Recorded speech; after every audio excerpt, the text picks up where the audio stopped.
is it so much pain and suffering in the world if there's a God who is all-powerful, all-knowing, and continuously watches over us with righteous judgment? Why don't he intervene when the innocent is being violated, taken advantage of, abused, and slaughtered? All the children being funneled to places like Epstein Island, crying, calling out for their parents, some even praying to God himself with no answer at all. Yet we say things like, God is love and all-merciful, and he possesses all the power. Why would he sit on his throne and watch kids being blown to bits on the Gaza Strip or in a small Iranian village? If he's all-powerful, why not come down himself and redirect the missile to not land on an elementary school or a children's hospital? Can you now say whether you will hold anyone in your administration accountable for the strike on a school that killed more than 100 children on the first day of the war? No, if it was a fault, and as you know, that's under investigation. It's such a strange question to be asked at this state. He's talking about a long time ago, but nobody did that on purpose. I guess you'd have to say about them, what about the thousands of soldiers that they blew up when they opened their car door? What about the thousands of people that were killed by Iran? No, mistakes are made. The war is nasty. But I know it's under investigation, and I could have a report for you tomorrow. Or I would ask Pete Hegseth that question, because they have it under investigation. Now, most religious folks will get offended just by these questions being asked and yell blasphemy, even though they're legitimate questions anyone with a logical mind would have, especially a parent in distraught who find their children's remains in what used to be their home, now destroyed and labeled a casualty of war. This is a reality we must face and be open-minded enough to ask these tough questions. And if religious leaders want to remain the authority and the most educated in everything pertaining to God, they should be held accountable and able to answer these questions. If their answers are vague or cliches, such as, God will act on Judgment Day, or he responds in mysterious ways, who are we to question the faith of someone who lost everything to a situation that was completely out of their hands? There are many different theories out there on why God stays silent during times of suffering. Some say God abandoned this world ages ago. Some say that Earth is really hell, and we are all guilty here for something we did in another lifetime. Some believe God don't exist, and we are all here by chance. Some believe, for example, the Gnostics think the current world wasn't created by the Most High God, but by an imposter named Yaldabaoth, or the Demiurge, and he built this place by trapping the one and only true God's children here, and is feeding off their pain and suffering. There's an Instagram content creator named Gregory Manns who has these same views as the Gnostics, though he's never mentioned that he was one. He made valid points in this video he posted. I'm not even gonna lie. I be thinking, whoever designed this world is violent as hell. Whoever designed this world loves violence. They have to love violence, because, man, not even just in humanity. We know that human beings, man, are some of the most violent creatures on this earth. But even if you look in the animal kingdom, man, how lions are designed to rip deer apart and other animals apart and eat them alive. And you can't say, well, it's because of sin. What did the animal kingdom do? Somebody set up, whoever designed this world, and they set up and they designed that it was going to be that way. They sat back in a lab, or I don't know, whoever decided to make us, man, and said, I'm going to make this world as violent, and I'm going to make it where it's so much suffering. I often sit back, man, and wonder, do somebody enjoy the suffering that they see in this world? You have to enjoy it. If you created it, and you have the power to stop it, but you don't. But it's been so much suffering that's been going on for so many thousands and thousands and thousands and thousands and thousands of years. You have to wonder, man, who would sit back and create this freaking freak show? Who would create something where kids die of cancer every day, where every few seconds kids die of starvation, and sit back and watch this freaking horror show? I mean, me, I'm a deep thinker. I don't just go along with this matrix and go to work and pay bills. I sit back and I think, man, and I'm saying it again, whoever created this, man, have to be somebody who love violence. They love to watch people suffering.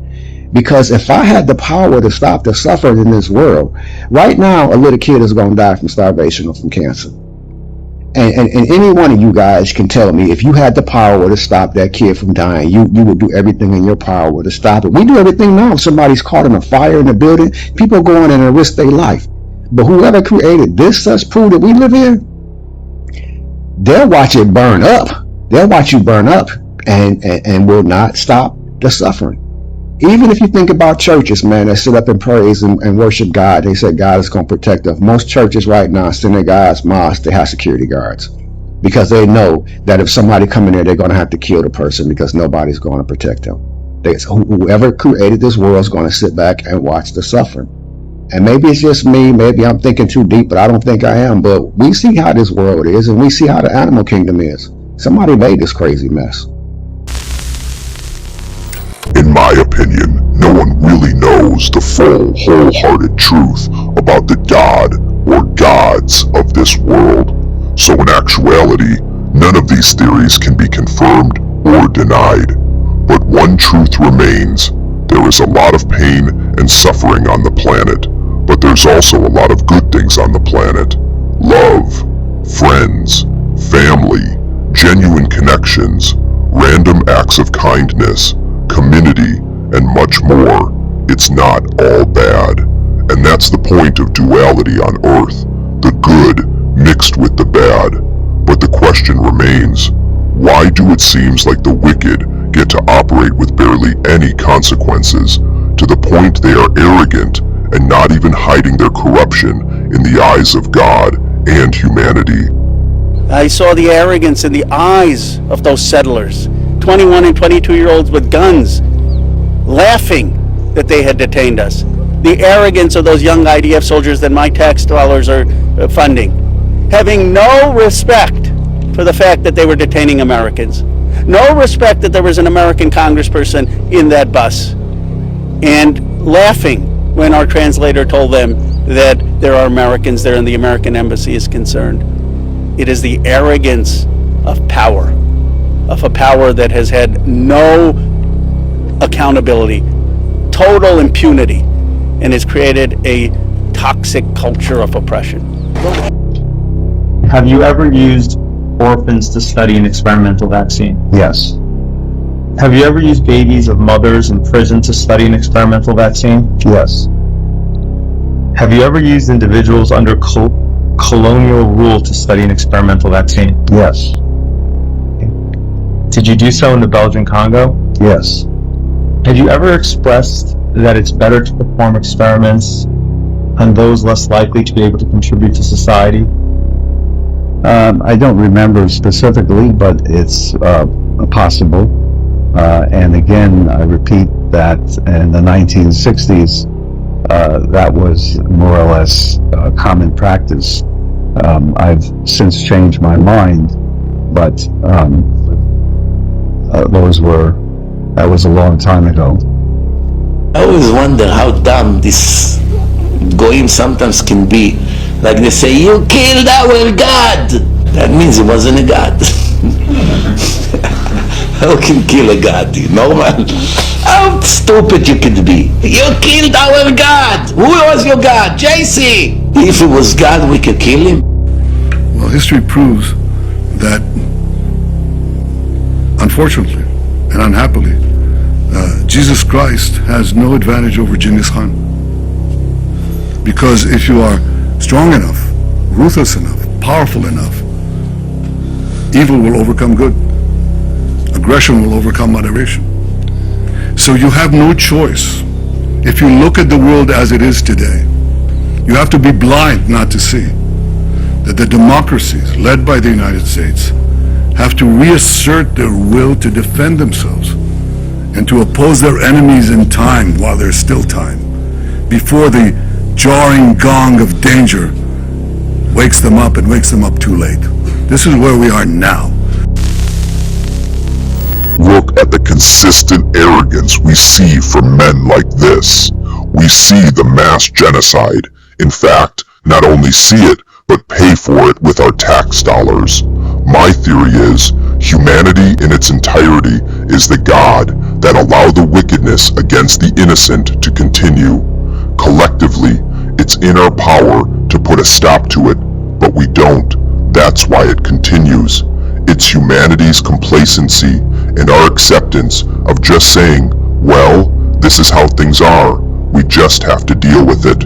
Instead of the collective coming together and removing the few wicked individuals at the top, we just sit on our asses and say God will handle it, or my favorite politician I voted for will handle it. As long as our attitudes remain in this lack of accountability state, things will only get worse to the point of total global enslavement and destruction. We have a choice. We can either all unite, rise up, and take this planet back, or do nothing and go further into the depths of hell, pain, and misery. If you haven't already, please like and share this video to get the word out to the masses. The mission of Night and Day Network is to inspire and create free thinkers, and for free thinkers to eventually turn into free doers, and not just following the programming of the 1% who consistently manipulate society to do their bidding. Night and day, over and out. Peace to all. Comfort slows you down? Reach for natural relief. Night and Day Hemp's extra strength CBD pain relief balm melts into aching muscles, delivering warmth you can feel. Soothe your body naturally. Feel free to move again. Night and Day Hemp balm melts away tension so you can enjoy every moment. Feel the difference fast. Real relief, real results. Order now at Night and Day Herbals.